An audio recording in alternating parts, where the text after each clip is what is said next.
tarde, com muita alegria, né? Que a gente retorna a essa casa tão querida. E hoje nós vamos conversar sobre uma parábola maravilhosa, que foi a última parábola e a mais completa parábola de Jesus sobre o perdão e a misericórdia.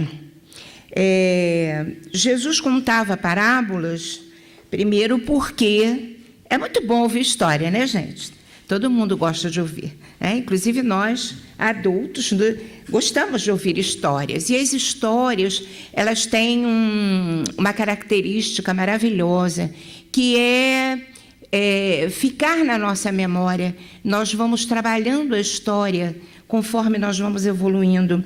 Esse era o objetivo de Jesus. E também por quê? Porque quando você ouve a parábola, você vai se colocando na parábola sem que Jesus precise dizer nada diretamente para você. Então, não fere a ninguém, né? Nós aqui vamos vestindo as nossas carapuças, mas é uma coisa muito particular, né? Então, vamos lá para a história. É uma história longa, mas é muito interessante. Jesus diz assim: havia um homem que tinha 2 filhos. O mais jovem deles falou assim para o pai: pai, me dá a parte da herança que me cabe. E o pai, então, dividiu os bens entre os 2 filhos. Poucos dias depois, juntando tudo que possuía, todos os seus haveres, o filho mais jovem partiu para uma região longínqua e ali dissipou toda a herança que havia recebido do pai. E gastou tudo. Sobreveio, então, àquela região onde ele estava, uma grande penúria, uma grande fome, e ele começou a passar privações. Foi, então, empregar-se com um dos homens daquela região, que o mandou para os seus campos cuidar dos porcos. Ele queria matar a fome com as bolotas que os porcos comiam, mas nem para isso ele tinha autorização. E caindo em si, ele disse: quantos empregados do meu pai têm pão com fartura, e eu aqui morrendo de fome? Vou voltar, vou-me embora, vou procurar o meu pai e vou dizer-lhe: pai, pequei contra o céu e contra ti, e já não sou mais digno de ser chamado teu filho. Trata-me como um dos teus empregados. E então, tomando a decisão, ele partiu e foi ao encontro do seu pai. Estava ainda bem longe de casa, na estrada, quando o pai o viu, encheu-se de compaixão, correu, lançou-se-lhe ao pescoço e cobriu-o de beijos. O filho então lhe disse: pai, perdoa-me, pequei contra a lei e contra ti, já não sou mais digno de ser chamado teu filho. Mas o pai, então, abraçado a ele, disse aos servos: ide depressa, trazei a melhor túnica e revesti-o com ela. Ponde-lhe um anel no dedo e sandálias nos pés. Trazei o novilho cevado e matai-o. Comamos e festejamos, porque este meu filho estava morto e tornou a viver. Estava perdido e foi reencontrado. E então começaram a festejar. Essa é a primeira parte da história. E aí, a gente começa então a pensar, né? Por que Jesus contou essa história? Essa história era do cotidiano daquela região. Aliás, de toda aquela parte do mundo conhecido. E quais eram, então, as leis que regiam, que regulavam a situação das heranças? Naquela época era assim: o filho mais velho tinha direito a 2/3 da herança do pai. E, além disso, ele ganhava o quê? O direito de administrar os bens do pai. Os outros filhos iriam dividir apenas 1/3 da herança. Então, na realidade, quando a gente pensa assim, eram 2 filhos, né? Eram 2 filhos. Aquele mais novo, ele iria receber 1/3 da herança. E o filho mais velho receberia 2/3 da herança e administraria todos os bens do pai, não é? O que é pródigo? Pródigo é esbanjador, né? Então, a gente já vê aí a característica do jovem, que era, naturalmente, um jovem esbanjador. Porém, nessa história toda, a história vai continuar mostrando para nós quem era o outro filho, porque esse filho aqui a gente já sabe mais ou menos como é que ele é, né? Então, vamos lá. O filho mais velho estava trabalhando no campo. Quando ele voltou, já perto de casa, ele ouviu músicas e danças e chamou um servo e perguntou-lhe: o que está acontecendo aqui em casa? E o servo lhe disse então: é o teu irmão, ele voltou e o teu pai matou o sevilho cevado, porque o recuperou com saúde. E ele ficou muito bravo, ficou com muita raiva e não quis entrar em casa. Seu pai, então, saiu e foi suplicar a ele. E ele respondeu ao pai: há tantos anos eu te sirvo, meu pai, e jamais transgredi um só dos teus mandamentos, e nunca me deste um cabrito para festejar com os meus amigos. Estava magoado mesmo, né? Estava bravo. Contudo, vem esse teu filho que devorou todos os teus bens com as prostitutas, e para eles matas o novilho cevado. Mas o pai então lhe disse: filho, tu estás sempre comigo, tudo que é meu é teu. Mas era preciso que festejássemos e nos alegrássemos, pois esse teu irmão estava morto e tornou a viver, estava perdido e foi reencontrado. É linda, né? É linda essa história. Por quê? Porque, além de tudo, ela é muito atual. E aí a gente fica pensando, já se passaram mais de 2000 anos e as histórias de Jesus permanecem vivas no nosso coração, não é? E no nosso cotidiano. E aí a gente vai ver, olha só. Nessa parábola tem 3 personagens, como nós já vimos: o pai, o filho mais novo e o filho mais velho, né? Toda a ação se desenrola no momento em que esse filho mais novinho, ele começa a ter o desejo de obter a parte que cabia a ele na herança, que ele sabia que era dele, porque ele conhecia o pai e porque essa era a lei, né?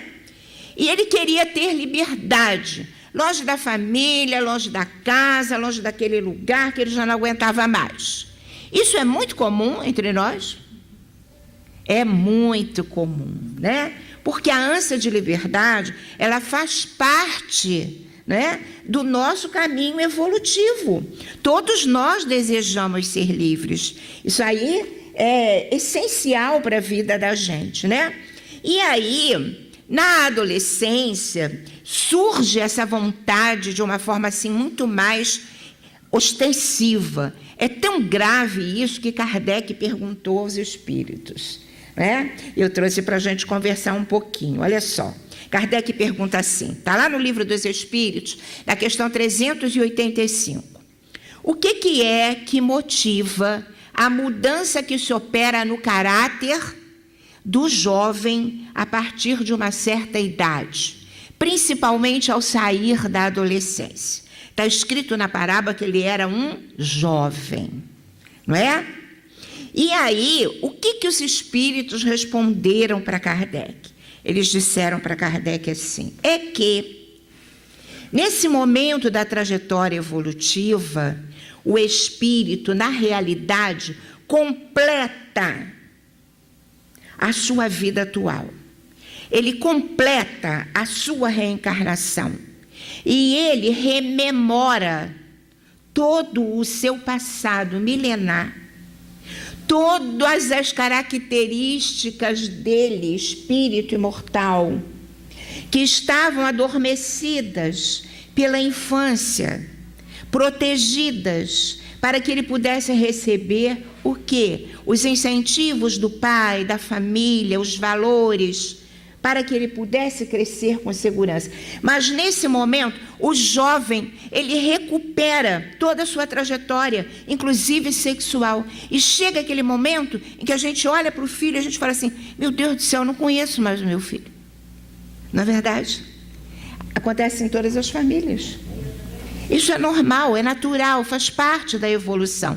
E quando esse espírito como diz a parábola, pródigo, ele já era esbanjador, ele já trazia isso no seu psiquismo, né? Ele, nesse momento, ele quer viver a vida dele. E quantas vezes nós, mães e pais aqui, escutamos do nosso filho assim: o senhor vai ver, quando eu crescer, eu vou sair de casa. Já escutaram isso? Eu vou ter meu canto, eu vou viver a minha vida do jeito que eu quiser. Não é? Porque ele já está se sentindo oprimido, não é? Pela lei, pelos valores daquela família, e ele quer liberdade. Então, tudo que aconteceu com ele está dentro do processo natural, tá certo? Muito bem. Olha, ele sabia que ele era herdeiro, ele sabia que ele tinha direito, e ele não queria esperar a morte do pai. Aí a gente fica pensando, esse foi o grande problema dele. Porque a lei, inclusive até hoje, não é? Permite que a gente goze dos nossos bens até a morte. A partir do momento em que a gente morre, fisicamente falando, a nossa herança, os nossos bens serão divididos legalmente pelos nossos herdeiros, não é? Mas ele não. Ele exigiu isso antes da hora. E isso, naquela sociedade, era muito grave. Era muito grave, não é? Por quê? Porque ele ia ser rejeitado, não só pelo irmão, como ele foi, pela família, mas também pela comunidade em que ele vivia. Porque os velhos eram muito respeitados naquela época. A lei era muito respeitada, né? Mas o pai, gente, olha, sereno, tranquilo. O que fez? Chamou os 2 filhos, porque aí ele tinha que chamar os 2, e dividiu a herança tranquilamente, da forma como a lei mandava que fosse dividida. 2/3 para o filho mais velho e 1/3 para o filho mais novo. E ele, radiante, feliz da vida, juntou as suas tralhas e foi embora. Viver a vida que ele queria viver, não é verdade? E o filho mais velho? Olha, gente, a página de abertura, vocês pegaram? Lá na frente? É linda essa página do Emmanuel, porque ela vai tratar exatamente do filho mais velho.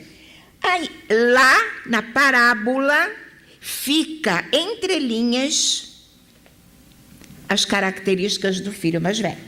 Aí a gente tem umas perguntinhas para fazer para vocês. Ele tinha certeza que ele ia ser o administrador dos bens? Tinha, porque isso estava na lei. Estava na lei, não é?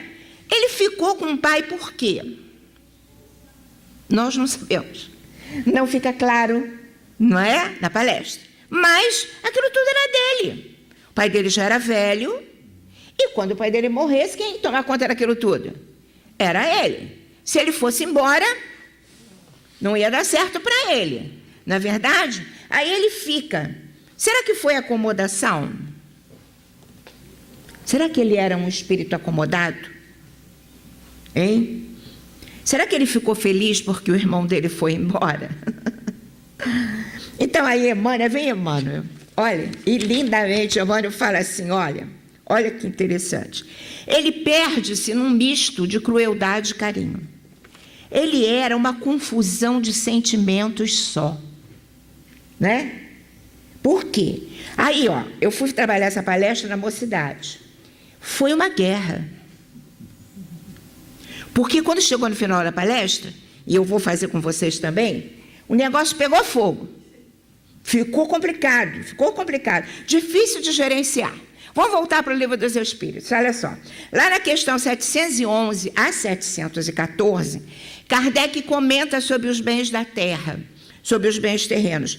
E, especialmente na 712, ele pergunta assim para os espíritos, olha só. Com que fim Deus pôs atrativo no gozo dos bens materiais? Porque Deus pôs. Porque tudo que é bom, ou é imoral, ou engorda. Não é? Então, e aí, olha só, resposta dos Espíritos: para instigar o homem ao cumprimento da sua missão e para experimentá-lo por meio da tentação. Então, quando você está de regime e você olha aquela mesa, você fica, não tem quem não fique, a tentação está ali. E aí você começa a sua luta, como ou não como, respeito o regime e não respeito. E quantas vezes a gente sucumbe? Hein? Na maioria das vezes a gente sucumbe. Eu estou falando só da gula, que é mais fácil. Mas em todo o resto da nossa vida é assim que funciona, não é? Então, ó, quanto mais jovem e quanto mais inexperiente a gente é, mais tentado a gente é, ou não? Claro, não é? Ele era muito jovem. Então, ó, a gente tem mais possibilidade de se exceder, de errar. Não é? Porque a maturidade, ela vai te dando um discernimento maior. E aí você começa a pensar, bom, eu não vou comer, porque estou fazendo regime porque eu estou doente, então é melhor ficar saudável e não comer, né? Mas aquilo está lá na tua cabeça. Aí ele continua a perguntar, 713, qual o objetivo da tentação? Tem que ter um objetivo, porque Deus não ia fazer uma coisa sem objetivo. Não é verdade? Então, vamos imaginar assim. Por que Deus fez as frutas todas lindas e coloridas? Outro dia eu estava em frente para uma pitaia. Já viram uma pitaia? Gente, o que é aquilo? Que coisa mais linda, não é?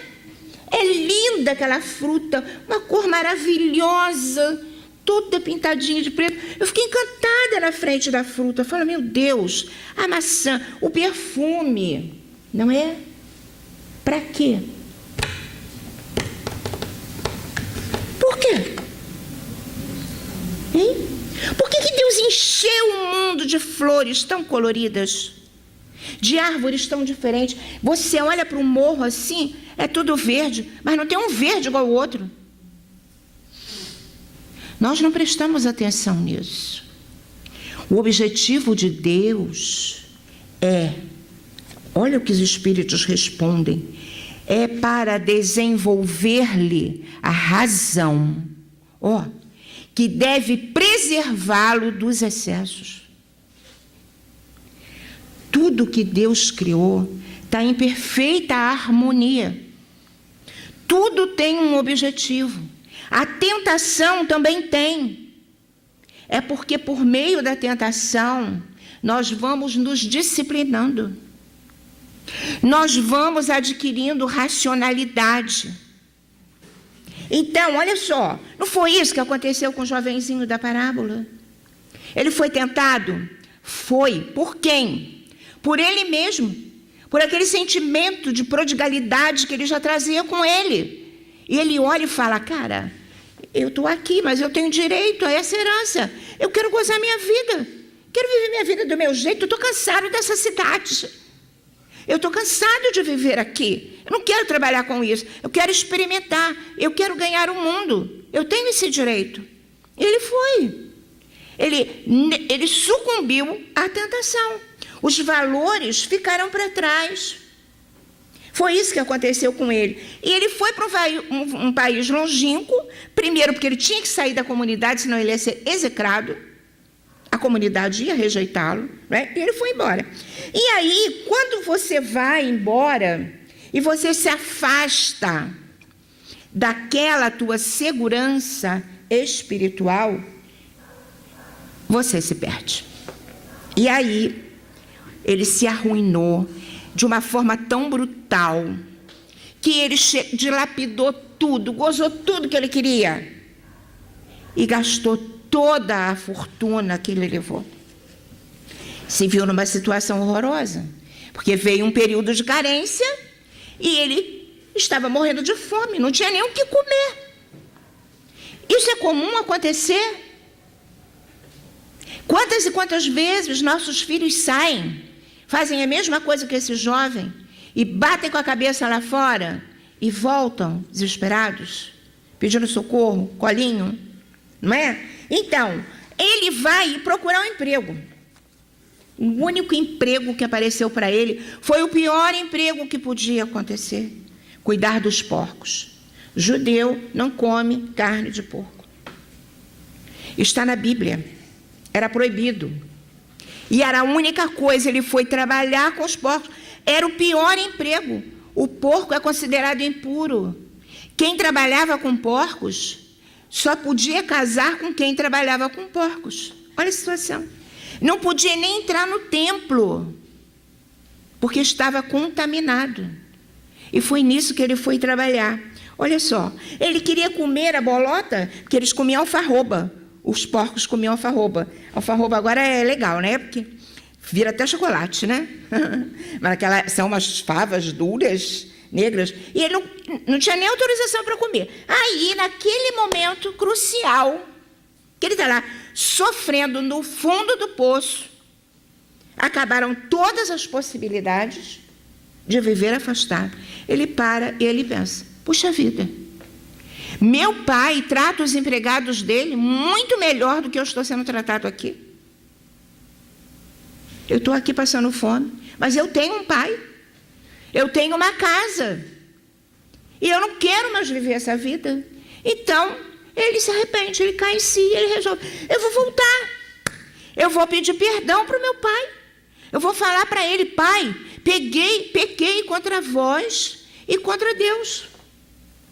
Eu não tenho nem mais o direito de ser chamado teu filho, mas me trata como um dos teus empregados, deixa eu voltar. E ele volta. E aí, o que a gente vai entender? Olha só, o pai, agora vamos tratar do pai. O pai sabia tudo o que ia acontecer? Claro, o pai sabe, não é? Quando o filho fala assim: não, mãe, acho que eu vou morar em São Paulo, né? Lá é melhor, lá tem mais possibilidades de trabalho. Você olha para a carinha dele e fala: vai, meu filho, pode ir, né? Mas lá no fundo do nosso coração, a gente tem certeza que aquele negócio lá não vai dar certo, porque a gente conhece o filho. E o pai, ele sabia o que ia acontecer.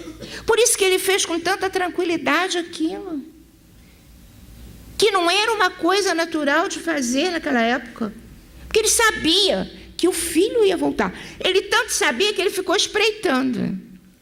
Sabe por quê? Ele viu o filho antes do filho chegar na entrada lá do lugar onde eles moravam. Ele ainda estava vindo na estrada. Olha que lindo. E ele corre. Então, o normal seria esse filho arrependido chegar, o pai estar severamente esperando, ele se ajoelhar nos pés do pai, que era o que ele tinha planejado fazer, beijar os pés do pai, as mãos do pai, pedir perdão. O que o pai fez? Esperou isso não. Se adiantou. Saiu correndo. Gente, judeu velho, com aquela roupa toda larga, esvoaçante, correndo. É um negócio assim inusitado. Isso não iria acontecer normalmente. Mas ele corre ao encontro do filho. Atira-se nos braços do filho e beija o filho no rosto. E lá fora, para que toda a comunidade visse que aquele filho estava sendo recebido com amor. E entra com o filho, feliz da vida dele. E faz o quê? Chama os servos. Vai lá dentro. Traz o quê? Vamos ver se a gente lembra. O que ele fala para os servos trazerem? Em primeiro lugar, uma roupa, porque ele estava todo rasgado, em andrajos. E ele fala: traz uma túnica para ele vestir. E ele veste a túnica. Traz o anel, coloca no dedo dele. Traz uma alpergata. Por quê? Ele estava descalço. E naquela época só os servos andavam descalços, os filhos andavam calçados. E ele então pede a sandália para calçar os pés do filho dele, não é? Por que ele fez isso?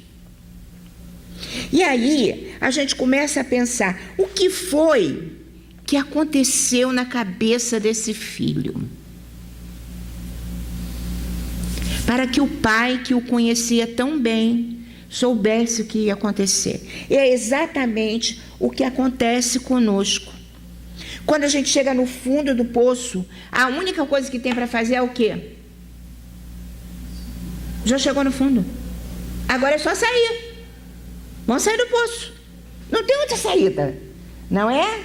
Então, naquele momento em que ele caiu no fundo do poço, que não tinha mais nada para ele fazer, ele caiu em si. E aí a gente pergunta assim: onde está escrita a lei de Deus? Na consciência? O que é cair em si? Está escrito na parábola. Ele caiu em si. É tomar consciência. É conhecer-se realmente como se é. É tomar posse daquilo. Lembra da pergunta lá? Para que serve a tentação? Para desenvolver a nossa razão. Naquele momento ele raciocinou. Não foi? Ele parou de estar iludido. E ele raciocinou, refletiu. Meu Deus, o que é isso? O que eu estou fazendo da minha vida?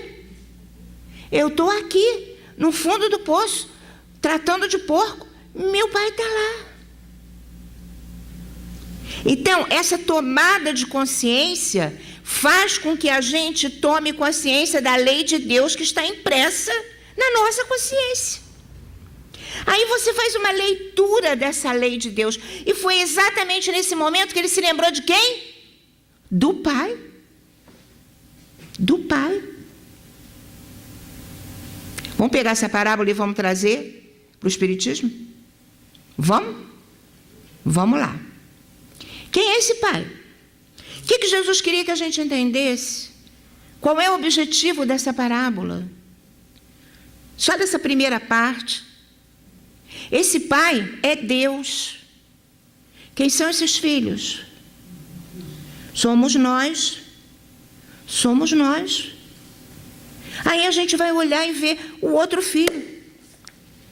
Quando ele escuta a alegria daquela casa, a dança, a música, ele estava trabalhando no campo. Ele era preguiçoso?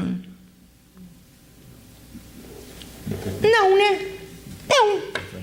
Ele estava trabalhando, ele estava junto do pai. Só que dentro dele morava uma multidão de sentimentos e de emoções. Como Emmanuel coloca, ó, ele era cruel e carinhoso. Dentro dele tinha sombra e tinha luz. Parecido com a gente, né? Não é parecido? Olha só. Deseja o pai somente para si. Olha o que ele diz, Emmanuel. Ele queria o pai, a fazenda, o dinheiro, o equilíbrio e a tranquilidade somente para ele. Ele era um grande egoísta. Ele era um grande egoísta. Olha só. E aí, ele fala com o pai, ele entra na casa dele. Não. Ele chama um servo. E ele pergunta para o servo: o que está acontecendo aí? Aí o servo fala para ele: é teu pai. Está fazendo uma festa porque teu irmão voltou. Ele fica morrendo de raiva. Ele não tem um momento de alegria. Ele gostava do irmão? Não. Ele não gostava. Ele não ficou feliz porque o irmão voltou. O sentimento estava todo voltado para ele mesmo. E agora, esse meu irmão voltou. O pai, tão generoso, tão compassivo, sai de casa e vem falar com ele do lado de fora. Meu filho, que isso? É teu irmão. Em algum momento, ele chama o irmão de irmão? Na parábola? Não. Esse teu filho voltou. Ele gastou toda a tua fortuna com as prostitutas. E para ele, tu matas um novilho cevado. Ele questiona a autoridade do pai e a bondade do pai. Na verdade, ele queria ter o controle de tudo. E aí o pai fala para ele: mas meu filho, tu estás sempre comigo, tu sempre estiveste comigo, tudo que é meu é teu. Eu não dei para o teu irmão nada do que é teu. Olha a situação. A gente precisa parar para pensar sobre isso. O que o irmão mais novo levou?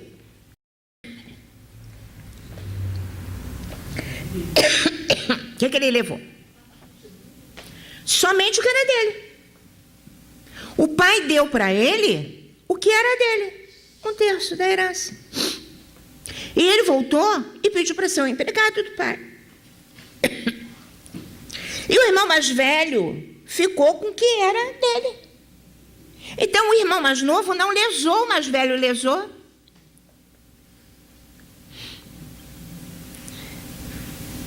Não lesou. Mas ele reclama. A carência dele é tão grande que ele coloca esse peso todo nas costas do pai dele. E aí a gente fica pensando assim, olha só, o pai, extremamente pungido, coitado, o que ele vai fazer? Não tem como, o que ele fala? Ele fala para o filho: mas filho, pensa, para, reflete. O pai insiste para que ele entre em casa, mas ele não entra. E a gente fica pensando assim, quando a gente para analisar a parábola à luz do Espiritismo, e que a gente mergulha na parábola como personagem, a gente fica pensando assim: qual dos dois filhos eu sou?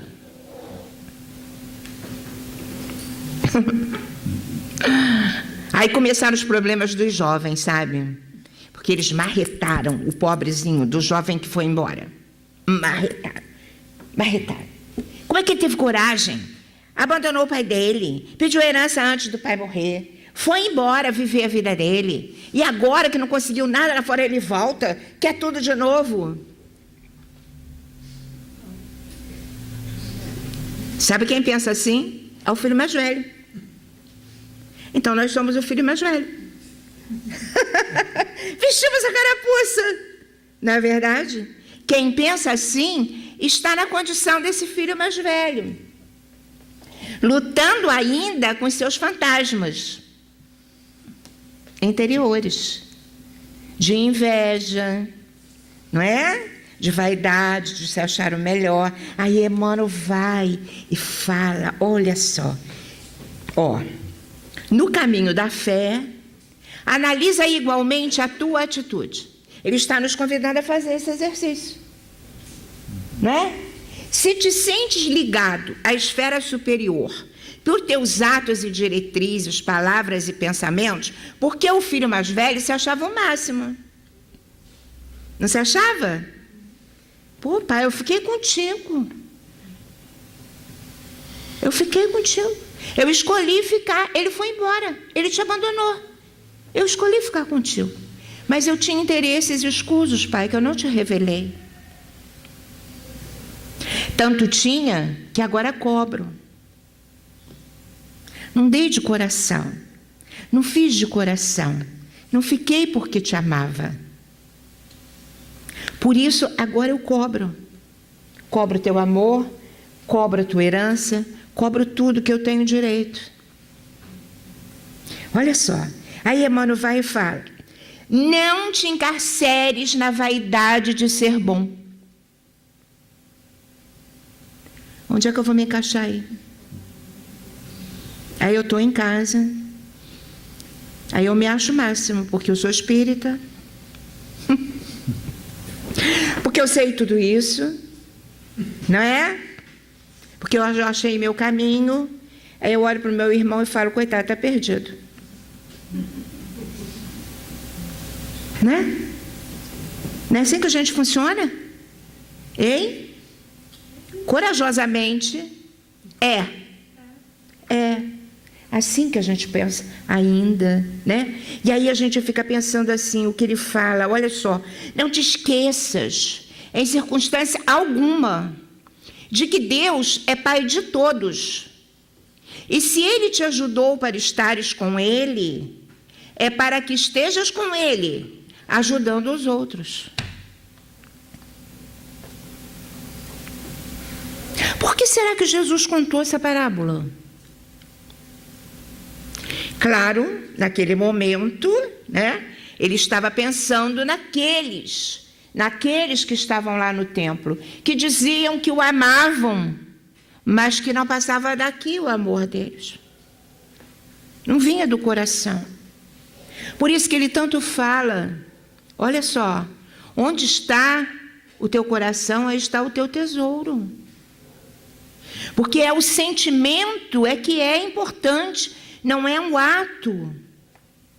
A gente pode estar, e a gente sempre lembra isso, a caridade que a gente presta, e a gente se acha o máximo, porque a gente dá coisas, não é?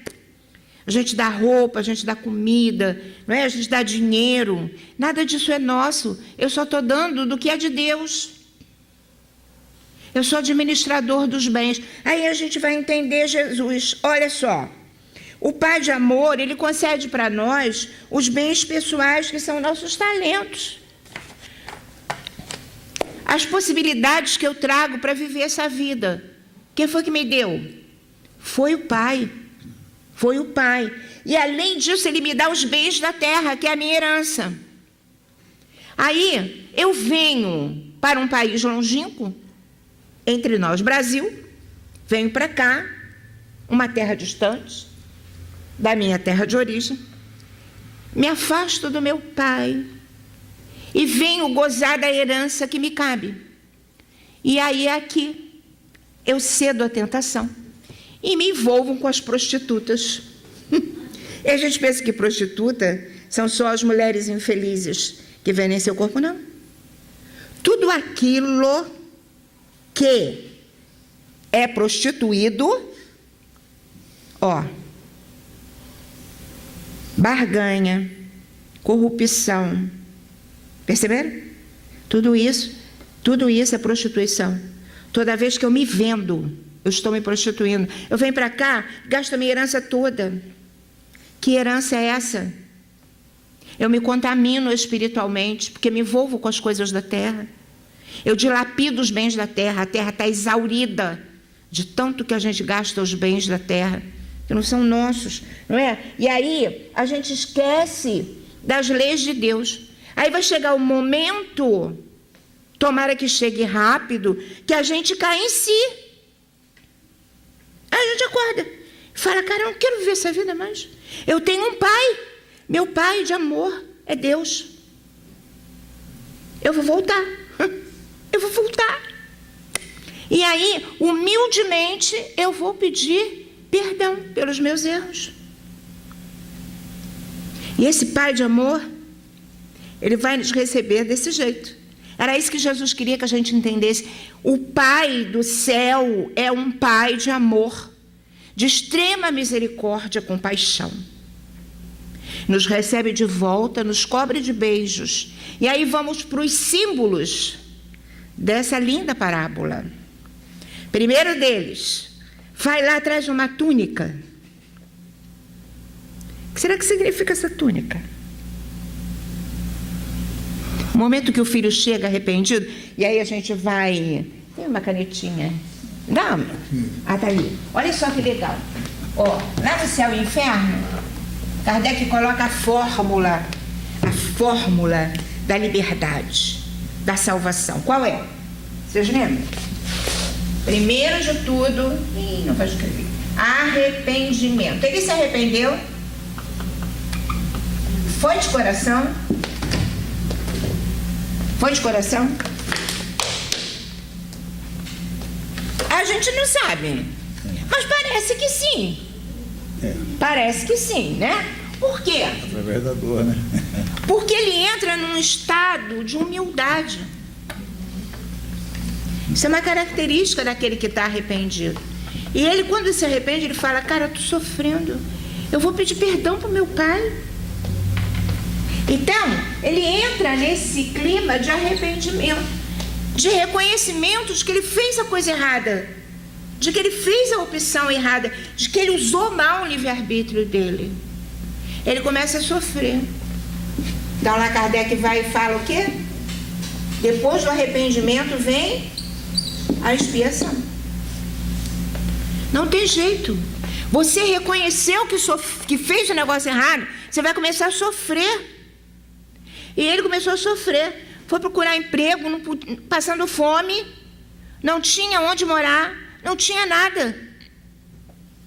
Ele tinha 2 caminhos. Toda vez que a gente entra aqui, ó, na expiação, que começa o sofrimento, tem 2 caminhos.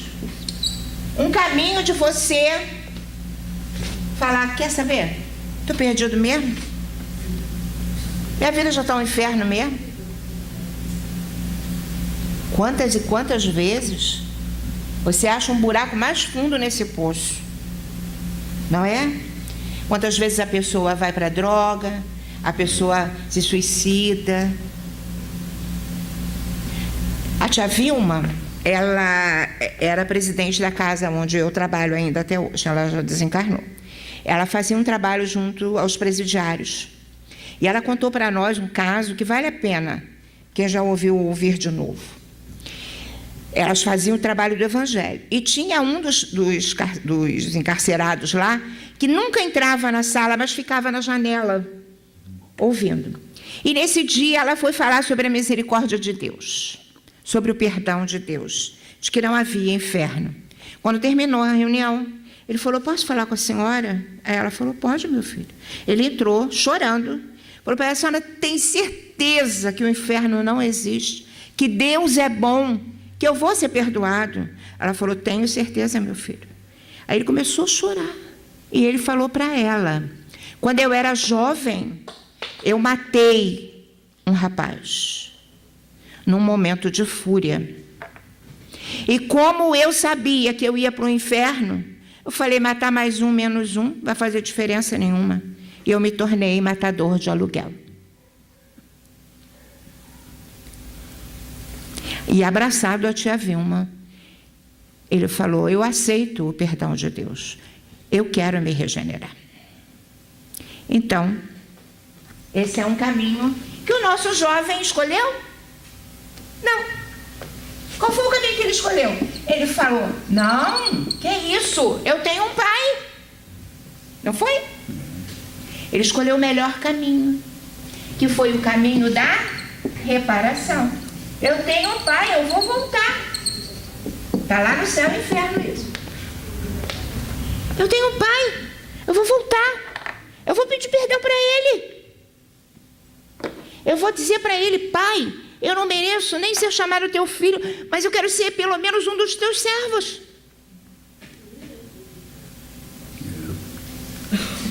Caiu em si. Entendeu a finalidade da existência. E voltou. Vai reparar. Sabe por que ele vai reparar? Aí é o símbolo. O que representa a túnica? Uma nova vida. Um novo corpo, uma nova veste. Ele vai voltar. E aí ele vai reparar. O outro símbolo, o que o pai pediu? Traz um anel. O que é o anel? No anel estava o brasão da família. É como se pai o incorporasse de novo àquela família. Mas o anel, ele tem uma outra simbologia, é o compromisso.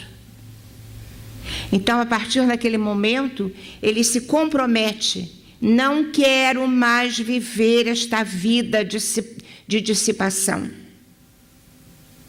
Ele se compromete com o Pai de amor, de viver uma vida digna. Aí a gente volta para a terra, com essa aliança desse compromisso. E uma alpercata no pé, porque a gente vai errar lá. A gente vai andar muito. Mas estamos protegidos. Não é lindo isso? É lindo isso.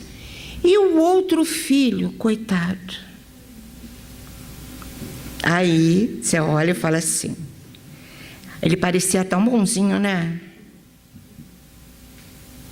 Ficou com o pai dele. Aí o jovem fica: como assim, tia? Como assim? Né? Então, olha só.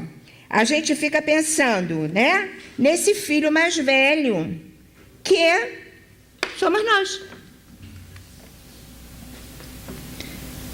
A gente vai analisar. E a gente vai ouvir Jesus: honram-me com os lábios, mas não com o coração. Coitado, ele ficou com o pai. Mas ele não estava com o pai. Ele nem entra na casa do pai. Ele não tem compaixão. Ele não tem misericórdia. Ele julga os seus irmãos. Ele não entra na alegria da casa. Ele estava no campo. Simbolicamente, o campo é o nosso íntimo. Ele estava trabalhando o campo. Ele estava trabalhando o campo. Ele tinha qualidades? Tinha. Porém, ele vivia uma guerra íntima, muito grave. Uma guerra de sentimentos e de emoções, não é? O pai vai ao encontro dele. O pai o convida à reflexão, mas ele é duro. Ele está com o coração dele endurecido. Ele se acha bom filho. Ele se coloca no lugar de vítima, mas ele não é um bom filho. Se ele fosse um bom filho, ele acataria a decisão do pai, no mínimo. Mas ele não questiona o pai. E nós somos assim quando nós olhamos uma pessoa criminosa e essa pessoa se arrepende e volta para a casa do pai e a gente fala assim: será?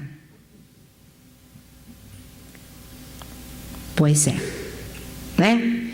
Mas tudo bem. O que vai acontecer? Um dia, esse filho mais velho vai cair em si. Sabe por quê? Porque Deus não quer que ninguém sofra. Ele quer a nossa libertação. Não tem jeito. Cada um de nós vai ter o seu momento decisivo, o fundo do poço e a reflexão sobre o que estamos fazendo com o nosso livre-arbítrio. Ele vai acordar. E era isso exatamente que Jesus queria. E a pergunta que não quer calar: qual dos dois filhos está mais avançado no trajeto evolutivo? Difícil responder, né? Complicado, né? Estamos todos no mesmo barco, cada um lutando com as suas dificuldades, com os seus problemas, não é? E aí a parábola, Emmanuel vem, né, trazer para nós essa reflexão tão bonita que ele faz. Ele vai e fala assim, ó: guarda a lealdade. Convite sério, ó. Mergulhando-se na ideia de evidência e herança, porém, nunca te esqueça em circunstância nenhuma que Deus é Pai de todos. E aí é como se a gente ouvisse: meu filho, tu estás sempre comigo, tudo que é meu é teu, mas esse meu filho estava morto e reviveu, estava perdido e foi encontrado, ele também é meu filho. Então, quando nós hoje sairmos daqui, levemos essa parábola, esse ensinamento conosco, e ao olharmos os nossos irmãos caídos na rua, e olharmos os nossos irmãos equivocados, que ainda praticam tantos desatinos, vamos pensar na parábola. Vamos agir com misericórdia, pelo menos no nosso pensamento, sem julgamento. Porque é isso que Jesus vem nos convidar a fazer. Essa parábola, ela vem fazer isso, nos pedir para que sejamos irmãos, para que tenhamos misericórdia, compaixão, e que a nossa alegria seja a alegria do outro. Eu ando pensando muito nisso, nessa parábola. Sabe por quê? Porque a gente vê, inclusive, na mídia digital, né? no Face, no Instagram, no Zap. Irmãos espíritas, de dedo em riste, para outros espíritas, o que é mais triste. Então, é um momento tão difícil que a gente está vivendo. Vamos ouvir Jesus. Amar ao outro como você ama a si mesmo. Faça ao outro aquilo que você gostaria que fosse feito a você. São palavras muito sábias para serem usadas quando? Hoje. Onde? Na minha própria vida. Que Jesus nos abençoe. Nos dê uma tarde de paz, não é? E de reflexão sobre o seu Evangelho. Que assim seja.